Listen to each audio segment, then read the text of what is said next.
જય હિન્દ મિત્રો, Rathod stock YouTube ચેનલમાં આપ સૌનું હાર્દિક સ્વાગત છે.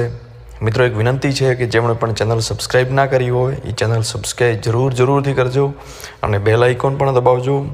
મિત્રો, આજની જે સ્પેશિયલ સ્ટોરી છે એ સિંહાસન 32ની વાર્તા છે અને રાજા ભોજ અને વીર વિક્રમાદિત્યમાંથી કોણ મહાન હતું એ નક્કી કરવાની આજે વાત છે. મિત્રો, એકવાર રાજા ભોજ પોતાના મહેલમાં એટલે કે પોતાના દરબારગઢમાં એક 32 પૂતળીઓથી જડેલું સિંહાસન લાવે છે.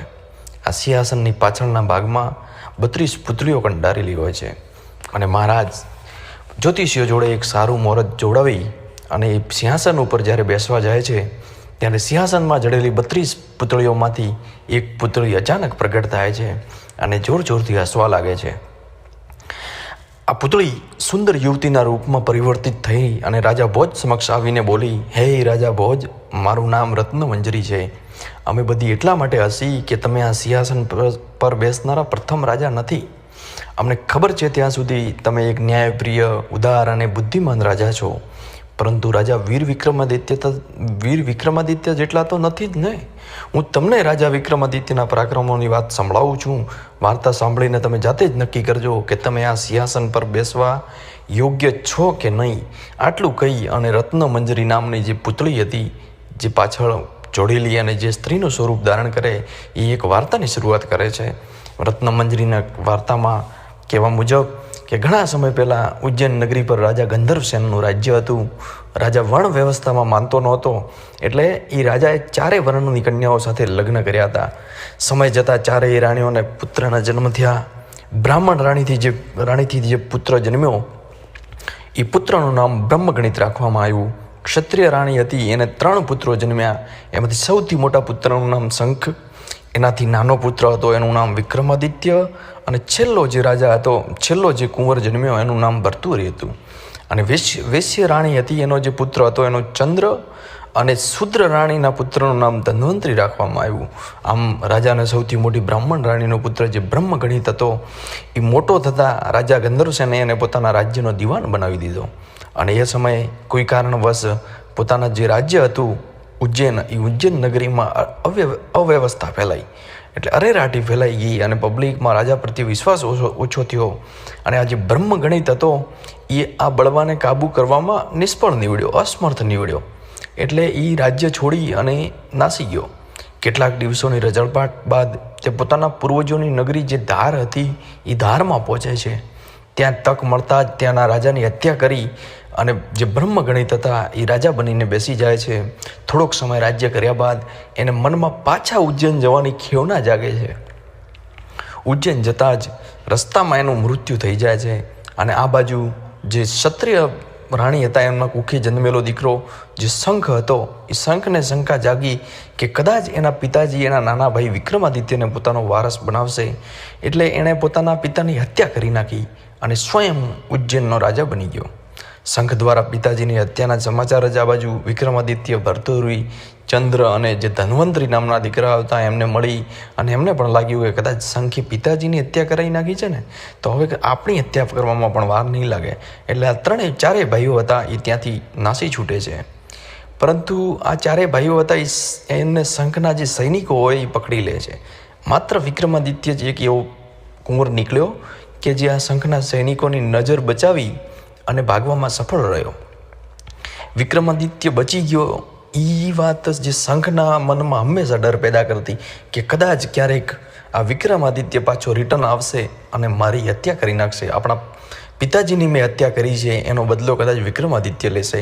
એટલે એણે જે શંખ હતો એણે રાજ્યના જ્યોતિષીઓને બોલાવ્યા અને પોતાની વિદ્યા દ્વારા વિક્રમાદિત્યની શોધ કરવાનું કહ્યું.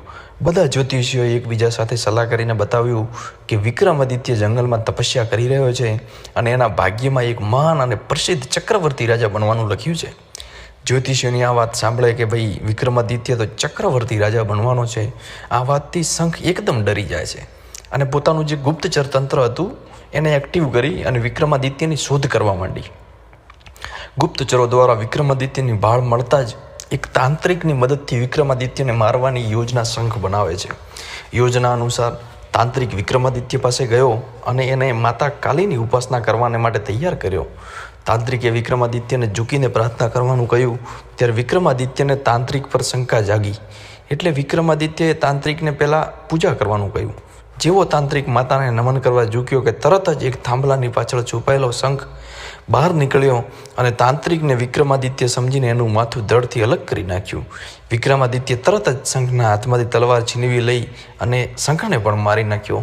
આમ વિક્રમાદિત્યએ શંખ અને તાંત્રિક બંનેનો એક જ ઝાટકે મતલબ એક ધનુષ અને બે નિશાનની જેમ બંનેને મર્ડર કરી નાખ્યા. આમ શંખના મૃત્યુ બાદ વિક્રમાદિત્ય રાજગાદી પર બેઠો અને તે તો એક ન્યાયપ્રિય પ્રજાપ્રિય રાજા હતો. એના જેવો રાજા મેળવીને ઉજ્જૈનની પ્રજા ખૂબ જ ખુશ હતી. વાર્તા પૂરી થાય છે એવામાં રત્નમંજરીએ કહ્યું કે હે રાજન, હવે તમને એ બતાવું છું કે રાજા વિક્રમાદિત્યને આ સિંહાસન કેવી રીતે અને ક્યાંથી પ્રાપ્ત થયું. તો એક દિવસ રાજા વિક્રમાદિત્ય હતા એ શિકાર કરવા માટે જંગલમાં ગયા. એક હરણનો પીછો કરતાં કરતાં તેઓ જંગલમાં રસ્તો ભટકી ગયા. ઘણું ચાલ્યા બાદ એમને એક મહેલ દેખાયો. તેઓ મહેલમાં અંદર ગયા. આ મહેલ લૂંટવરણનો હતો. લૂંટવરણે રાજા વિક્રમાદિત્યનું ભવ્ય સ્વાગત કર્યું અને એમને બતાવ્યું કે આ સમયે તેઓ રાજા બાહુબળના રાજ્યમાં છો. લૂંટવરણ રાજા બાહુબળનો સલાહકાર હતો અને આ લૂંટવરણે રાજા વિક્રમાદિત્યને પોતાના રાજા બાહુબળના ગુણોનો પરિચય આપ્યો અને કહ્યું કે રાજા બાહુબળ પાસે એક સોનાનું સિંહાસન છે અને જે એમને દેવરાજ ઇન્દ્રએ આપ્યું હતું. તમે એમની પાસેથી એ સિંહાસન જો માગી લો ને તો આ સિંહાસન તમને એક મહાન અને સફળ ચક્રવર્તી રાજા બનાવવામાં જરૂર મદદરૂપ થશે. લૂંટવરણ રાજા વિક્રમાદિત્યને લઈને રાજા બાહુબળ પાસે ગયો. રાજા બાહુબળે વિક્રમાદિત્યનો ખૂબ આદર સત્કાર કર્યો.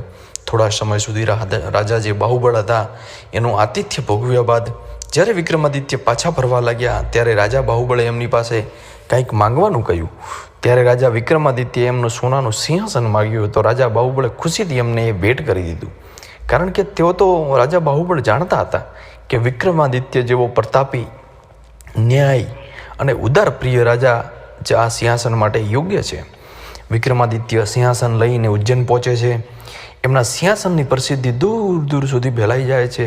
સિંહાસનને જોવા માટે દૂર દૂરથી રાજા મહારાજાઓ આવવા લાગ્યા અને એની ખુશીમાં રાજા વિક્રમાદિત્યએ એક ભવ્ય સમારોહ રાખ્યો જેમાં બ્રાહ્મણોને 1.5 લાખથી પણ વધુ ગાયો દાનમાં આપી અને જેટલા પણ લોકો આવ્યા હતા એને સોના મહોરો આપવામાં આવી અને અનેક ગણા દાન દક્ષિણા આપવામાં આવી. આમ રાજા વિક્રમાદિત્ય હતા એક ચક્રવર્તી રાજા હતા, એક દાનવીર રાજા હતા. ત્યારે રત્નમંજરી પછી આ વાર્તાની પૂરી થતાં ઉજ્જૈનના રાજા ભોજને પૂછે છે કે શું તમે રાજા વિક્રમાદિત્યની જેમ પરાક્રમ કરીને આ રાજ્ય જીત્યું છે? શું તમે રાજા વિક્રમાદિત્ય એટલા દાની છો કે નહીં? અને જો તમે એટલા દાની કે એટલા ચક્રવર્તી કે પરાક્રમી ના હો તો આ સિંહાસન ઉપર ના બેસતા. આમ કરી અને જે સિંહાસન 32માંની એક જે પુતળી હતી એ આ વાર્તા સંભળાવી અને પાછી જેસે તે પુતળી બની જાય છે.